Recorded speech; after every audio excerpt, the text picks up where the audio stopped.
Welcome, and thank you for joining LPG Talks Live. My name is André Pimentel, and I'm with ANOVA, the remote monitoring partner and industry council member of the World LPG Association. It is an absolute pleasure to host the 8th edition of the LPG Talks Live series in 2021, which also marks the last edition for 2021. And what better topic than women in LPG to wrap up LPG Talks Live in 2021. We have had many registrations for this session, and so thank you all for your interest, for signing up and tuning in today. Let me just remind you that this is a World LPG Association meeting and is therefore governed by the World LPG Association statutes, specifically our antitrust guidelines, which prohibits the discussion of commercial sensitive information such as pricing, volumes, market share, etc. Also, we will have a Q&A session in the end, so feel free to submit your questions through the chat or through the Q&A boxes. We would like this session to be as interactive as possible. And today, our session will be focused on women in LPG, and we'll have a great agenda. Thank you again for joining us. To kick off our session, I'm pleased to welcome Alison Abbott, Communications Director of the World LPG Association. Welcome, Alison, and thank you so much for joining us and kicking off our session. Oh, thank you, Andre. And as Andre said, welcome to the second Women in LPG webinar of this year. Now, based on the really positive feedback that we had from the June edition, we hope that we've put together a really super agenda today, which I hope you'll enjoy and get involved with. But first, just a word about Women in LPG in case you don't know. We launched the network in September 2015 in Singapore during the World Forum. So we've celebrated 6 exciting years, and we believe, seen a lot of momentum and hopefully change, but we're going to challenge and discuss that a little bit later on in our panel session. Can we do more, and how? And also, for the last 2 years, as we all know, we haven't been able to travel as much as we usually do to see you and support in the field. And it's important when we come to expanding the network and developing our national chapters. So next year, we are hoping that we can get back out on the road and expand our 7 chapters to even more. But first, I'd like to just take a look at who we're going to hear from today. And I'm sure you'll agree, we've got a really diverse and geographically diverse set of talented speakers. Just one note, an apology from our global chair, Paola Frigerio, who's based in Chile. She can't join today, so she sends her apologies. But today we're going to hear from Regina Doracino from ANOVA in the US. Regina, do you want to say hi? Hello, I'm delighted to be here. Thanks, Alison. So, and Regina's going to talk about seeing our potential now that we are not the only women in the room. We'll then have a panel discussion where I'd like to challenge some of the work we're doing and hopefully have a good discussion. And on the panel, we've got Dr. Emma Lamb, lead consultant at NGL Strategy in London. Hi, Emma, do you want to say hi? Hi, glad to be here. Thanks, Emma. It's great to see you. We've also got Hadibolai Nishlabi, newly appointed head of the LPG Association of South Africa and the first woman to hold this role. Hadi, would you like to say hi? Good afternoon, everybody. I'm delighted to be here. Hi, thanks, Hadi. And finally on the panel, we've got Michael Kelly, Chief Advocacy Officer, my colleague at WLPGA. I invited Michael because he's been supporting WIN since day one. And we think it's really important to have a man's view. This isn't just a network for women. We need the support of our male colleagues. Michael, do you want to say hi? Hello, everybody. I'm glad to be here to offer a man's view. Yeah. We'll also hear from Nikki Brown. She's going to present a focus on how to be more inspirational. Nikki is our global community manager, and she's been instrumental in the success of this network. She's been working hard ever since day one. Nikki is also based in France, like Michael, and this is the drum roll. Nikki's going to announce the winners of this year's Woman of the Year and Young Woman of the Year awards. So you've got to find out at the end of the webinar who's won. Nikki, you want to say hi? Hello, everybody. Good to be here this afternoon. Thanks, Nikki. First of all, I'd like to introduce our VIP guest, Mr. Blaise Edja. Blaise wears many hats from his base in Geneva in Switzerland. He's not only downstream manager for West Africa for Oryx Energies, He's also Vice President of the WLPGA and chairs the Business Improvement Goal of the WLPGA, which includes our diversity outreach. So Blaise, welcome. I'm going to hand the floor over to you for your words of welcome. Thanks. Thank you, Alison. I'm happy to be with you today. Good morning, good afternoon, good evening, depending on where you are. First of all, I would like to thank you for joining this WIN LPG webinar and point out that WIN LPG is a very important network as it is the arm of the WLPGA to improve diversity in the industry by increasing the number of women employed in the industry. And I think we all agree that the world is not very different from the one we left behind at the start of this health crisis. The way we work to ensure that a cleaner, healthier, and safer product is available for communities around the world has changed. We witnessed a real revolution that affected our industry with a lot of challenges. But fortunately, there are many dedicated people who spare no effort to keep the LPG industry resilient. And within these people, there are a lot of women at senior executive position, but also at the other level of the organizations. I remember that a report from the Boston Consulting Group a few years ago, sorry, I don't remember the date, mentioned that one of the reasons there are not enough women who enter the oil and gas industry is that it has a poor reputation as a place for women to establish a career. There are no denying it. Thanks to the dynamic action of and the leadership of women who join the LPG industry, the industry attracts now more women. The WIN LPG has undertaken many initiatives with great success, of which we should all be proud. More women and young people as well have joined the industry to give it a sustainable and bright future. Thank you for your continued support for the WIN LPG network. I wish you an informative webinar. Thank you, Alison. I hand it to you. Oh, thank you so much, Blaise.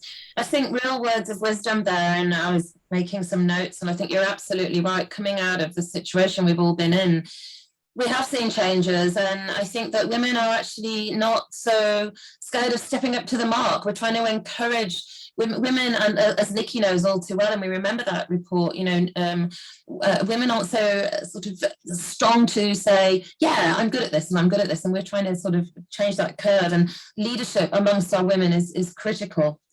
But yeah, I think, thank you so much. We're going to move on, but before we do, I'd like to launch a poll question. We'd like to know where everybody is from today. I think we think we have a good idea. So you can see the poll. Are you from North America, South America, Europe, Africa, Middle East, or Asia Pacific? So if you could just click from where you're from, and we'll just give it a couple of seconds so that results to come in.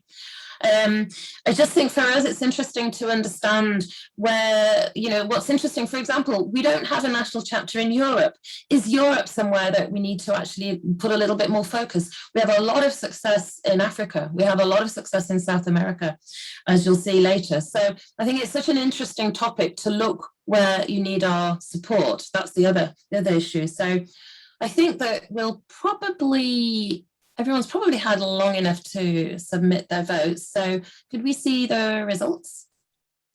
Oh, that's interesting. That's really interesting. I guess everyone can see that. It's pretty evenly spaced, actually. Africa just ahead. I did mention that we do have a lot of support in Africa.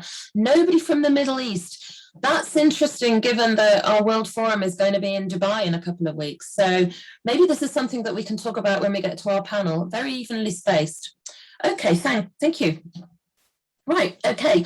I'd like to move on now to our next panelist, our next speaker, who's Regina Goracino, also from ANOVA. Regina, it's over to you. Thank you. Thanks so much for that warm welcome, Alison. Really appreciate it. So the title for my presentation today is No Longer the Only Woman in the Room, See the Potential. And it's a provocative title, I get that, but it's an important topic and I'd like to spend some time speaking about it today. So let's face it, men are hired based on their potential, but women are hired based on their performance. So let's change that. Here's a recent picture of me with some coworkers. But why am I the only woman in this scene? Let's talk about that. But first, let's start with where I came from. Here's a picture of me with my family. Now, it is very, very clearly a picture from the 80s, likely the late 1980s. And by participating in this presentation, you have to promise me you're not going to tell my sisters that I shared this picture. But I'm the one in the blue. I'm in the back. I'm 19 and probably a college freshman. I always knew that I wanted to be in the business world. I didn't have any real exposure to that because my father was an attorney and my mother was a nurse, turned stay-at-home mom to her 3 children, turned substitute school nurse. However, I knew that I wanted to work in corporate America. So I ended up getting a degree in business logistics, which has since been changed to be called supply chain.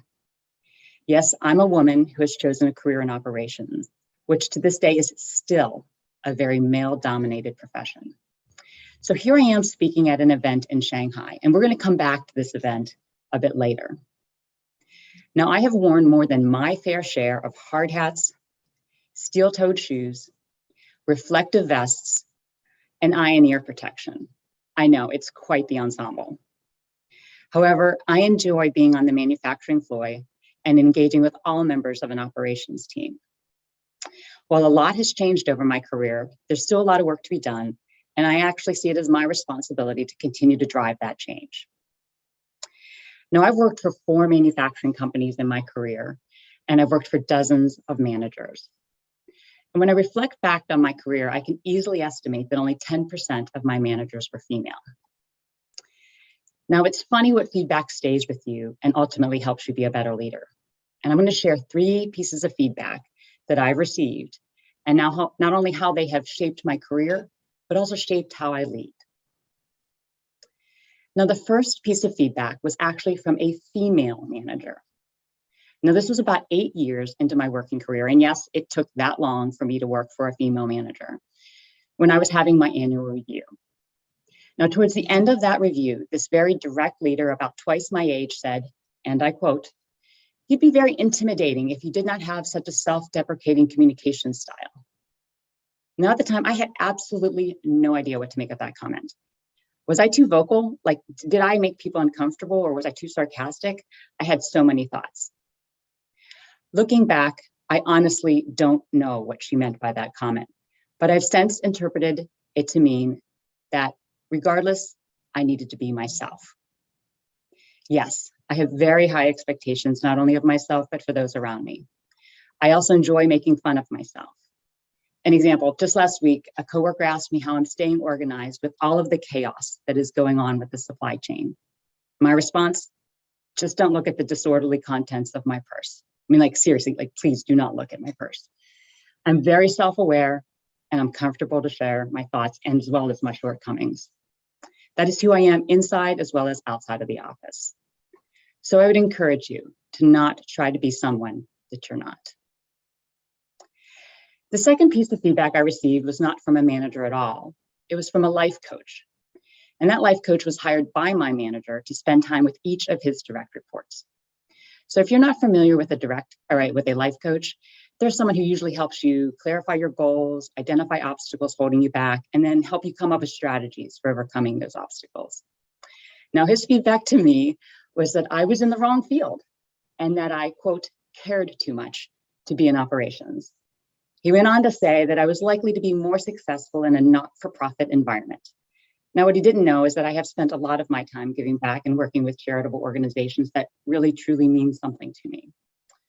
Now, I was probably half his age, but I am extremely proud of my response to him. I told him, actually, I think I will do well in this role, and it's because I care. He was supposed to help me overcome my obstacles, but it turns out he may have been my obstacle. I often wonder, would he have provided that same feedback to any of the other managers he was coaching, who, by the way, all happened to be male? In fact, I strongly believe that more people should care. It's a way of connecting with people on a personal level, showing support, and doing your very best work. So my second lesson learned is that it's okay to show that you care about the work you do and the people you work with. And don't let anyone tell you otherwise. Lastly, and this is the key leadership piece of advice that I have received in my career, and it highlights that some leaders do get it right. So to set the scene, I just returned from maternity leave from having my middle child, and I was asked to take on a role that was very clearly outside of my wheelhouse. And when I shared some concern about this with my manager, you know what he told me? He said, no one will remember in 6 months that you have had no experience in this field. That gets me to the advice that I want to share you. What he was telling me was that he saw my potential, even when I didn't see it myself. This is what we need to do more of as leaders supporting women. And this is my last and most important lesson learned that I wanted to share. Now, one of the highlights of my professional career was the opportunity to participate in the ringing of the closing bell at the New York Stock Exchange a few years ago.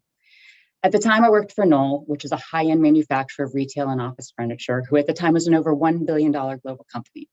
And we were invited to ring in the bell. Looking at this picture, and I'm the one at the back on the right, you might not know that I was the one running the supply chain for the entire company. Now let's get back to that same event in Shanghai. This was in 2018, and you can see in this picture that there are only 2 women in the audience. Doubling that, I had brought 2 of my own, 2 women from my team to share the experience.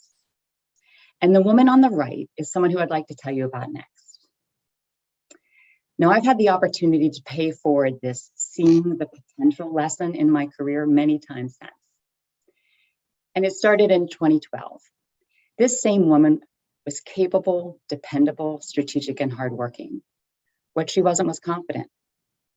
Now, I promoted her into a manager, and then several years later approached her to take on a newly created position as a director level, so a high level within the organization. Now, there were men that were also capable, but I knew this woman had the potential.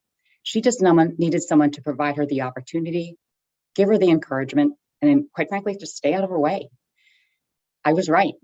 She thrived in that role, and as my previous manager said, no one remembered after a while that she had no experience in the field.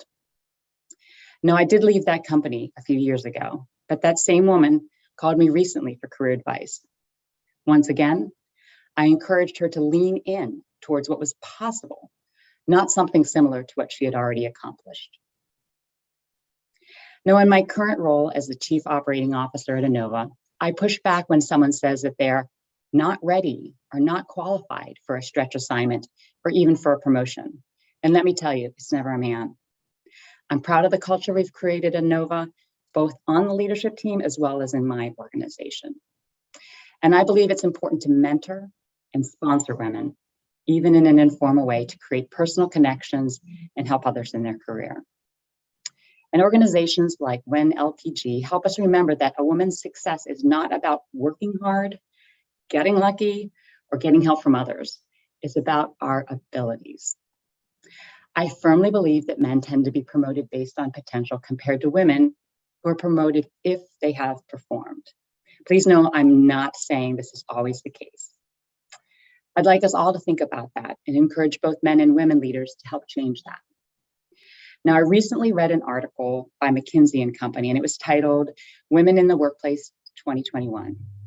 And in it, it talked about women who continue to face what they call this broken rung. It's a broken rung at that first step up to manager. And for every 100 men promoted to manager, only 86 women are promoted. And as a result, men far outnumber women at the manager level. And that means that there are fewer and fewer women to promote at every step up that corporate ladder. In that same article, it talks about the steps companies can and should take, like putting more practices in place to ensure that promotions are equitable and to reduce gender bias during performance reviews. Now, we can all take that step now, understand that bias, and ensure that better promotion outcomes for women by seeing their potential. Now, there's been a lot of progress and a lot of momentum over my career, I can say that. I believe that when women succeed, the world and businesses become better, more diverse, and inclusive places to work.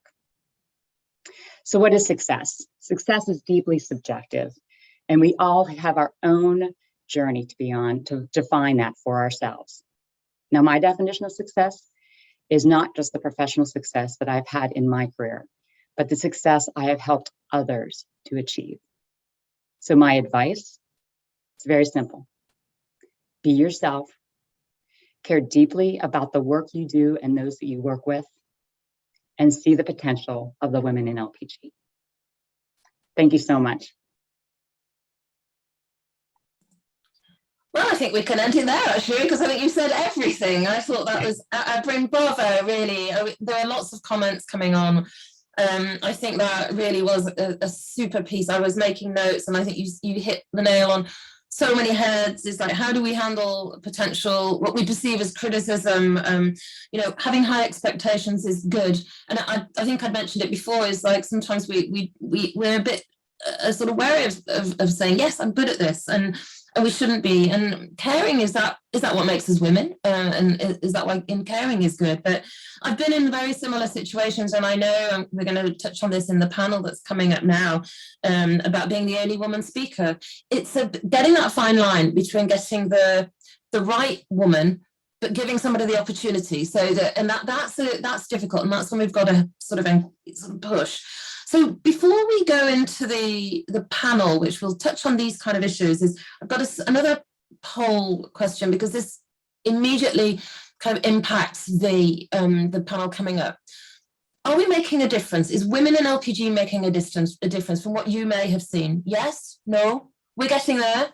Should we do more of the same, or should we change direction? I know they're sort of one, you can only vote on one thing, but I think it just could help give us a little snapshot of where we think we are, because 6 years on, we need to make sure that we maintain that momentum. I think we managed to do it during the COVID pandemic, but it's not always easy to do it when you can't be in country. So yes, no, getting there, more of the same, or should we change direction? And if that's the case, then we need to think about how. So could we have the answers, please? Oh, well, that's great. Yes, a resounding positive outcome for that, which I'm sure that myself and Nikki will be very pleased about, and getting there. And I think that's very true as well. And doing more of the same work is great. I'm just glad that nobody said no. So what I'd like to do now is open this up to our panel, Michael, Emma, and Hadi. And I had a few questions that we may have some questions coming in, but I wanted to ask, first of all, a question to each of you individually, and then I think we'll go more generally. So Michael, my colleague Michael, you've been involved in WIN LPG since pre-day one. What do you think your attitude as a gentleman in this industry has changed? First of all, thank you for inviting me to be on this panel, Alison. This is great. Regina, what a fantastic presentation. Absolutely inspiring. And exactly, I think what we were hoping to see when we first launched Women in LPG, this was the kind of feedback that we were hoping to get to feed into our industry. Win LPG came out of a study that we published in 2014 with Energia, which is a Dutch NGO that specializes in the nexus between access to energy and women's rights in developing countries. They're very credible, a very good organization. And they produced this study, and we were a bit confounded by some of the results, because it demonstrated that in some markets, in many markets, a very high percentage of the people who use our product on a daily basis, so 70, 75, 80, 85% of the people who purchase and consume our product every day were women. And in those same markets, the same percentage of people who made decisions about the industry, or who managed the levers of the industry, 75, 80, 85, 90, 95% in some cases of the people who were making the decisions about the industry were men. And we recognized that this was a disconnect within our industry, and that in order for us to better serve our industry, we had to understand our customer base better. We had to bring more women into the supply chain, the distribution chain at every level. And that's kind of the germination of the idea behind Women in LPG. We thought, as the global body, we can show a little bit of leadership and we can launch this initiative. I think when we first launched, Alison, we didn't expect this to be so successful so quickly. It really has. I think that's a credit to you and to Nikki and to the work that you two have done moving this initiative along. It's easily one of the most successful initiatives that I've been involved in my career in WLPGA. I think also what happened is once we launched Women in LPG, we saw how much thirst and how much hunger there was for this initiative. It coincided also with the rise of the Me Too movement. So there was a global awareness about the way women were treated in certain circumstances. I think that for a lot of men was quite shocking. And it also is coinciding, and even right now it's coinciding with a massive demographic crisis that our industry is facing. And this is at all levels of our industry, and not just our industry. So I think there's been a real shift in public awareness. And I think the Women LPG, through the hard work of Nikki and Alison, and through good timing, has been able to place itself in the middle of this shift. And it's pushing forward this idea that we have to bring more women into our industry. I think my mindset has changed very much since it was launched. I think a lot of the men, and I can see Blaise and Andre nodding as I say these things, I think our mindset has also shifted. It's so gratifying to go to somewhere like South Africa and to see the Women in LPG meeting that Alison and I did a few years ago, and to see how energetic it was. And I've seen this over and over again in various different markets. So a fantastic initiative. It's literally changing our industry, and I don't think we could ask for anything more. Oh, Michael, thank you. And thank you for the kind words. And don't go away. I'd like to just do a slightly deeper question and pose the question to Emma. Emma, we've met a few times, and I remember, I think the first time was an event in China. And as Regina mentioned, often we're the only woman, and I think you and I were the only women speaking at that event, I seem to recall. How can we, do you have any ideas on how we can change this, and what's your experience been? Sure. Thanks again for inviting me here. I guess I've been in LPG quite a while, but I just quite new, I guess, to the whole Women in LPG network, and very exciting. Regina's presentation, I actually saw quite similarities, because I've been in the chemical industry. I've worked in different commodities, now LPG, for a long time. So I guess I've always been in that industry where maybe females have been in lower numbers. So it's not kind of new to me. But what it's kind of made me do is have the confidence to put myself forward. And I think that kind of exactly what Regina said. You know, you got to be confident that you know what you're talking about, and kind of create them own opportunities. So for presenting, for example, at conferences, you know, we were some of the only females there.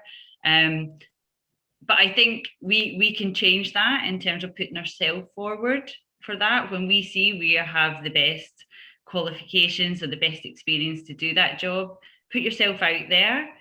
And I guess one of the good things that I think the Women in LPG can do is, for those who don't have confidence, we can help promote them too. So we can suggest other people to say, you know what, I know someone who's perfect for that situation, and really kind of provide that support network, which I think is something, you know, the Women in LPG is looking to do, from having a database of speakers that have skills on different industries or different geographical settings, etc. And I think that's great, and I think we should see more of that and more support within our own field, because LPG covers it's not just pinpointed in one industry, right? We know this covers so many different aspects, so we have lots of skills to learn from different people across the whole globe. So hopefully we will see more. And we need Yeah. to change that too by promoting people. Exactly. Thanks, Emma. I really agree wholeheartedly, and I think that we've put together a database of women speakers, and as Emma said, to try to help change this. And you've got to have the right person for the role, but also there are other skills such as moderating, which you don't necessarily have the technical skills, but you can still be up there. There's a gentleman that we work with who's based in Myanmar, and he will not attend a panel. He won't speak on a panel unless there's a woman on there, which I think is one step forward. I'd like to move to Hadi and ask you a question, because you've recently become involved in this. You've recently taken over as the head of the LPG Association of South Africa, and Michael and I have been there many times and seen the energy that is there. What else can we do as an example? What can we do? And please say, come and visit us. You definitely can come and visit us. Thank you, Alison. I think before I go any further, Emma, as a first woman in South Africa in 2021, LPGSA, I'm inspired by you, truly. But back to the question. So I think, Alison, for South Africa, we are really at an advantage. Why? We are a very new or a developing industry or a developing market. And we also have a government that actively promotes the inclusion of women and young people as part of the policies. So as LPG industry in South Africa, we really have no excuse. This is like an opportunity for us to include this pillar of diversity and inclusion in the strategy. We don't want to look back at 5 years and say, yeah, we didn't do enough. I think Emma will come and discipline us after what she has taught us today. But just to show that we actually walk the talk at LPGSA, and as one of the pillars of Win LPG, we do believe in educating. We really do need to educate, and we really do need still to promote women in the industry. So as such, in August, we launched a bursary scheme for young women. So we are now tackling both young and women inclusion in the industry. And as we speak, we have 6 young women under the age of 35 who will start their training as domestic installers for this. And I can tell you, on Tuesday, I was in a meeting with domestic installers, which is predominantly male, and they were so excited, and they asked me, did you choose the right age? I mean, I chose the right gender, give me the credit. But yeah, through inclusion, through education, I believe we can do more as Win LPGA, and then as South Africa, as Africa in general, especially for us developing markets. We can't take advantage. We should take advantage of that we are developing, and we have this opportunity to make the right step from day one. That's fantastic, and you made a couple of really important points. I think we've all got no excuse. We've all got lots of opportunity. I think in South Africa, also in Nigeria, very similar. They're doing an awful lot. They're very structured, women in LPG chapter as well, and each of the 7 national chapters we do all do slightly different work, and they all work in their own way. And it's really encouraging. And how can we? I'm going to turn it back to Michael, because you've been to many of the meetings, and have you got any thoughts, having listened to these conversations, about what we could focus on for next year? Is there anything in particular you'd like to see us moving towards? You've been to some of the knowledge exchange that we make. Yeah, I think in much of our work, there's maybe a different focus that we should have for developed countries as opposed to for developing countries. So I think it's a little tough, but I like this idea of mentorship. Regina, you mentioned that, and Hadi, you mentioned it as well. I think that's something where we can really add value. Sharing information, raising awareness, all that kind of stuff is our bread and butter. But putting potential mentors together with mentees, I think is something that we could maybe spin off of Win LPG that would be very beneficial. And it might be a nice link into the youth Council. WPGA, for those of you who don't know, this year has launched a youth council to identify promising young people under the age of 35 in our industry, again, to address that demographic challenge I was talking about. And having some kind of mentorship through Women in LPG may be a way to identify young women in particular and ensure they are getting the right kind of support that they need to thrive in our industry. Yeah, thank you. I'd like to just, as we're talking about geographical diversity, I'd just like to chuck a question to Emma. I apologise for this, but Europe, interestingly, we don't have a national chapter in Europe, and I wonder why. Is it because the countries are quite small and there's not a lot of females there, or if you compare us to the US or to big countries like Nigeria and South Africa? Any thoughts on how we could get more into the sort of the particularly the Western European kind of network? Yeah, I guess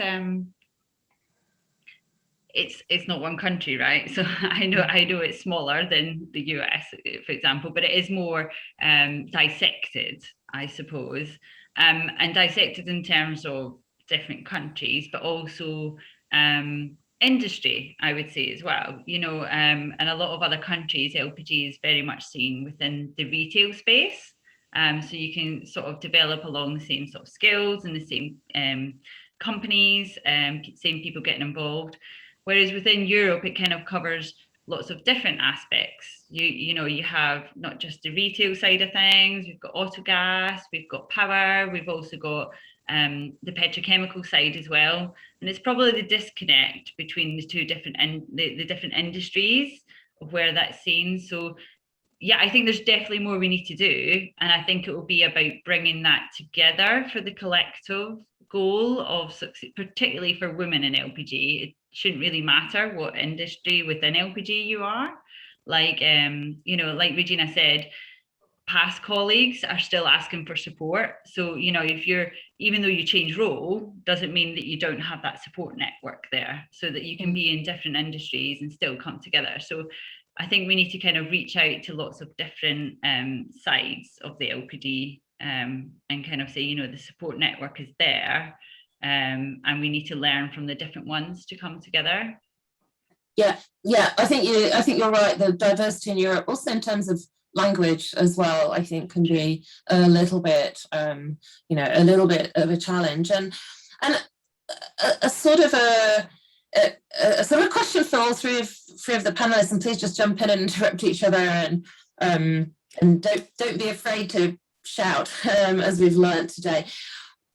In another 6 years, where could women in LPG be? What could here we are today, 2,000 members, 7 national chapters. In another 5 or 6 years, what would this look like? Well, I'll go first. I mean, I don't want to mention, you know, another pandemic or anything horrible like that. but I would think, look, I mean, leveraging the communications tools that we have now, like we're using right here today, which were unthinkable even 18 months ago. I think that we should be able to proliferate even further than we have so far. I think there's also a urgency in our industry to address these demographic challenges that I keep harping on about, but they're very, very real, and they're coming at us very, very quickly. And as an industry, if we don't adjust and try and address this, I think it's going to be catastrophic. WinLPG is one of those tools that we can use, and it's one that WPGA can put into play to try and address this challenge. So I would say if we can establish more national chapters, if once we can travel, get out on the road, you know, see people face to face, have meetings like this face to face, and also leverage this communications technology, we can spread this message at a global level in a way which befits a global association like ours. Yeah, thank you. And Hadi, we've got about 2 minutes left before we hand over to Nikki. Hadi, do you have any wrap-up comments that you'd like to make? Yes, I think for me, in addition to that demographics issue, we need to look into collaborating with young people. I mean, for sustainability of this industry, we need young people. After all, I always say they're smarter than us. We just don't want to accept it, and learn from them. More collaboration between WinLPG and the Youth Council, for me, will be a step ahead for this industry. Thank you. I know that we've got, I've just got Michael Furry just made a great comment, who is the co-chair, one of the co-chairs of our Youth Council, along with Peter Okuhan. And I know there's quite a few members of the Youth Council, and the Youth Council was only launched in May. So it's absolutely one of the things that we will do as we go forward. Emma, any final words of wisdom from you before we wrap up this panel? No, I think we've seen great change over the last few years, and it's just about keeping that momentum going. And, you know, the more visible that you are, if we go to another conference and there's more females presenting, it's kind of starts that ball rolling that more people can see that they can do it too. So I think it's just about keep going and keep changing. Yeah, thank you. Thanks to our three panelists. I'm going to hand over to my friend and colleague, Nikki, now. As I said, a lot of the success of this network is down to Nikki, who's been with us since the very beginning, and I'm going to hand over you for your focus, and then also the exciting bit, the announcement of the winners. So Nikki, the floor is yours.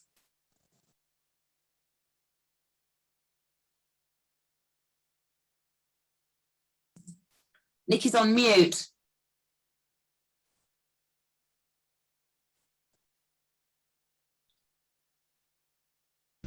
There, sorry about that.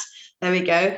Thank you very much. That was a good panel. Thank you. And some interesting key points that were made there.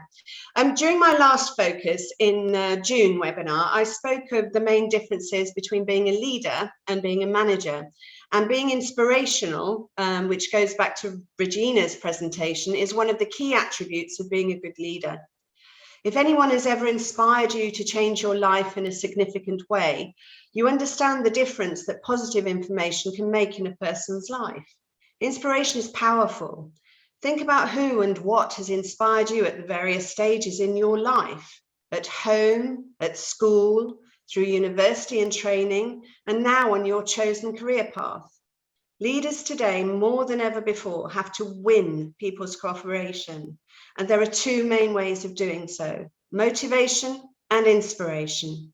And although the two words are often used interchangeably, they actually mean very different things depending on what you want to achieve.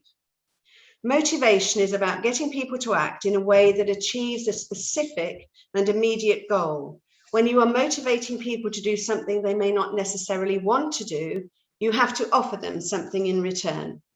Whereas inspiration, on the other hand, involves changing the way people think and feel about themselves so that they want to take positive actions. It taps into people's values and desires. US President John Quincy Adams said, "If your actions inspire others to dream, learn more, do more, become more, then you are a leader." Inspiration boosts energy and boosts productivity.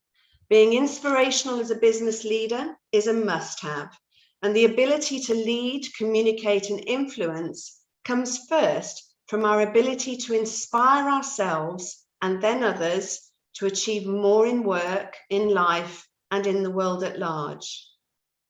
Obviously, you need to be inspirational, but first you have to acknowledge to yourself that you can inspire others.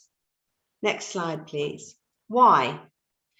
Because if you yourself are inspired, you will automatically be inspiring to others. Because an inspired team is an energized team, and an energized team is a more productive team.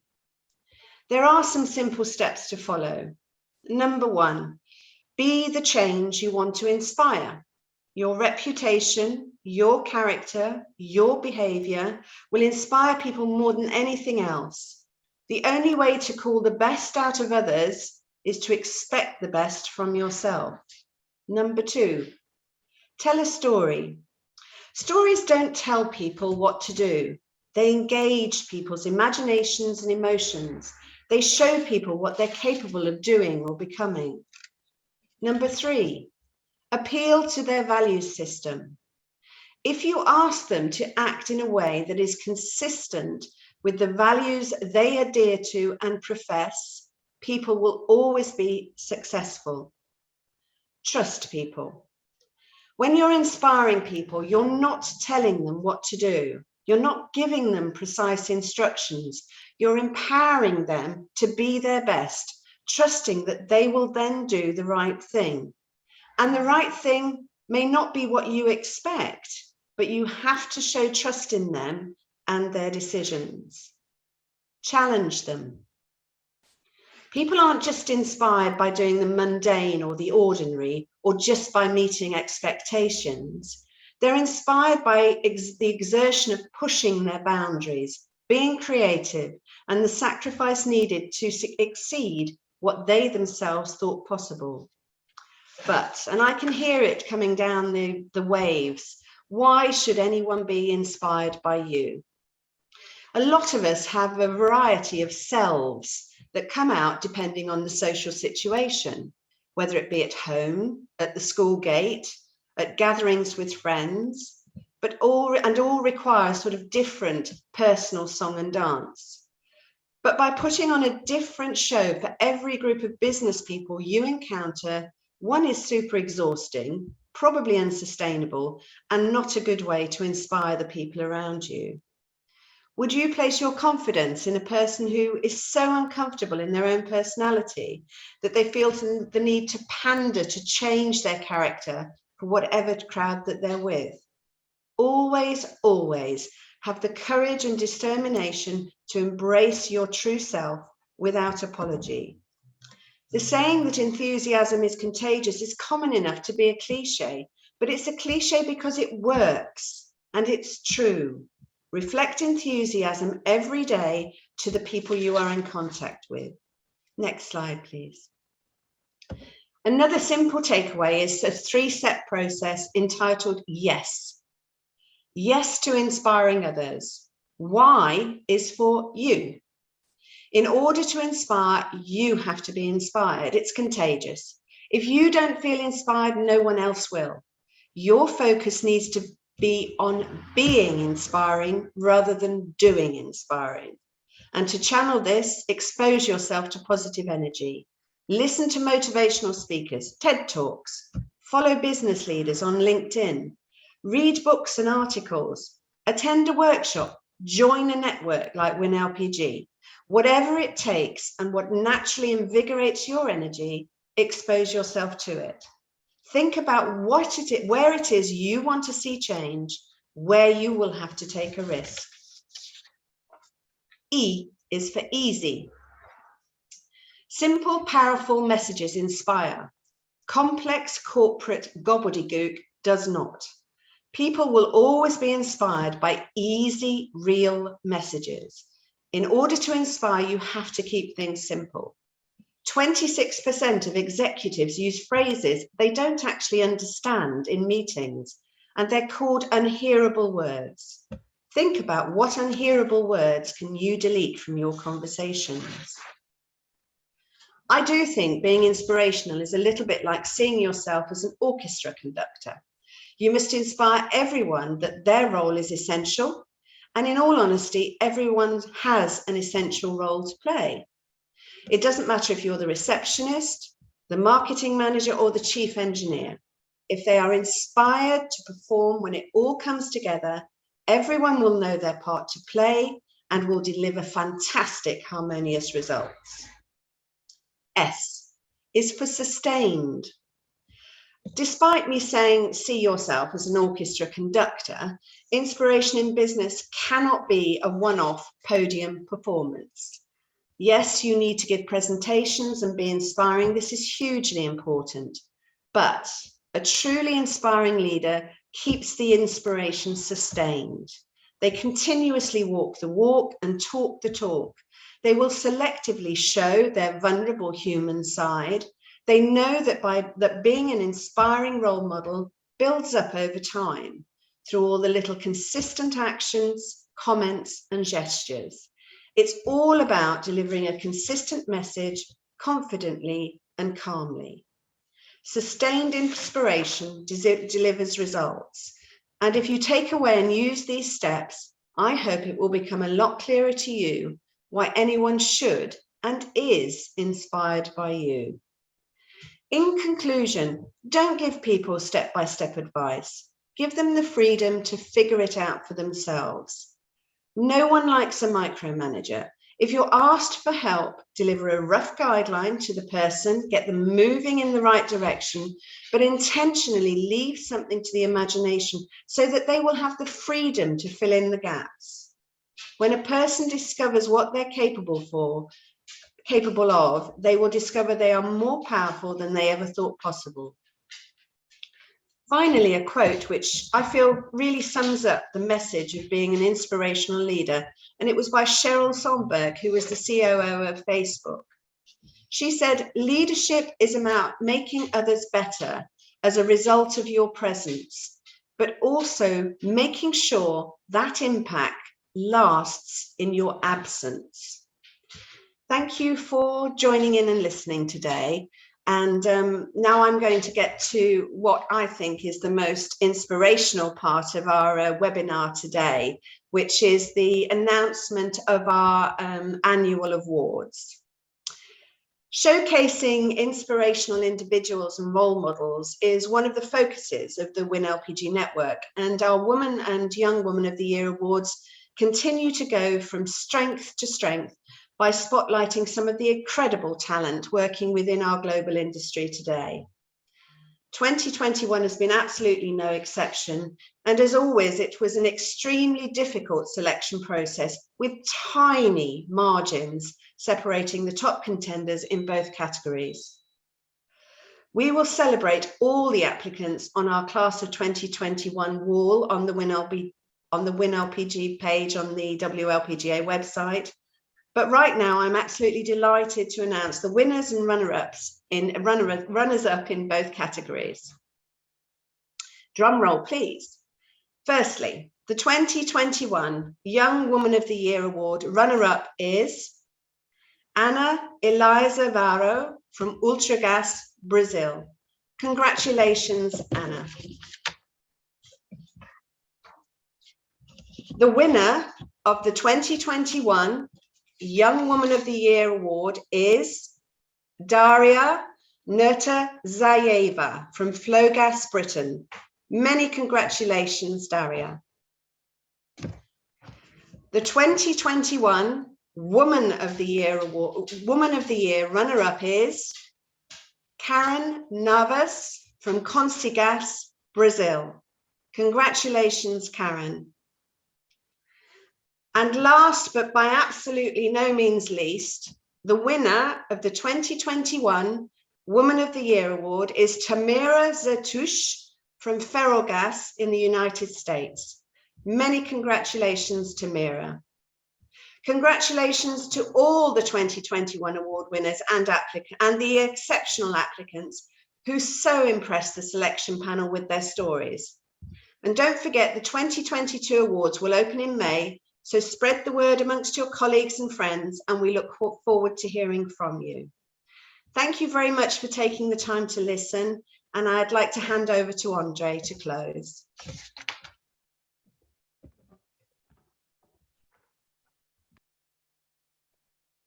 Thank you, Nikki, and congratulations to the winners.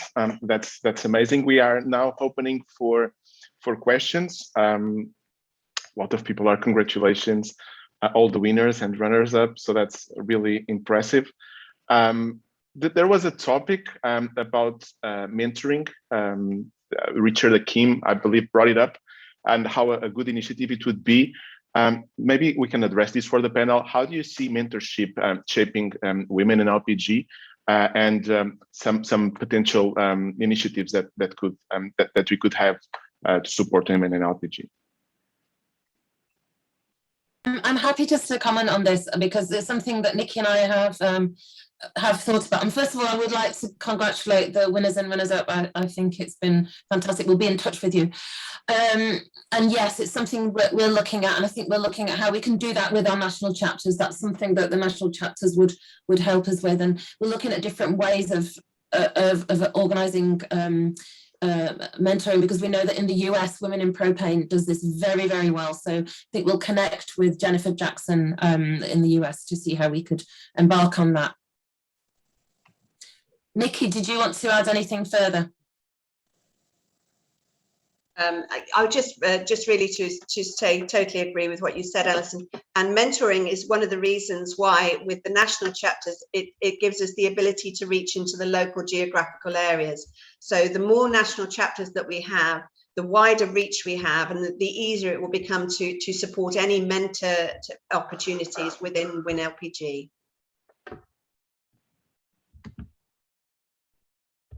Richard is just saying that cross-continental mentoring would be interesting. Cross-cultural, cross-continental. That would be great. And talking about the chapters, when can we expect a chapter in Europe? I think that's another great question. I think Nikki and I are looking at if we can develop something in the UK. I think that's a fairly easy win for us, and also in France, because this is where we're based, and I think we can start there. But why not Portugal, Andre? More than welcome. That would be great. I don't know if there are any other questions. I think we're not. But if you have any other questions, feel free to reach out to the World LPG Association or Women in LPG Network. I think this wraps up our session today. This was a super powerful and inspirational session. Thank you to the speakers and presenters. I would like to congratulate the Woman of the Year, Tamaria Zertush from Feralgas, and runner-up Karen Navas from Consigas, and the Young Women of the Year, Daria Nurtazayeva from Flowgas GB, and Anna Viro from Ultragas. Congratulations. You are inspiring all of us. I want to thank you all for being with us today and for this edition of the LPG Talks Live, and of course, Women in LPG. If you are looking to participate in the best and most global LPG industry event, do not forget to register for the LPG Week 2021 in Dubai and make the best of us. And join us for the WIN-LPG Knowledge Exchange at the LPG Week 2021 on Wednesday, 8th of December. Also, a very big special to Alison, Blaise, Regina, Gadi, Michael, Emma, and Nikki for being here with us today. In case you want to share this session with your colleagues, I'm happy to inform you that this session has been recorded and it will be available for all of you. We're launching a normal exit poll, so stay tuned and provide us some feedback. We'd really like to improve. Thank you, stay safe, and looking forward to seeing you in Dubai in the LPG Week in December. Thank you.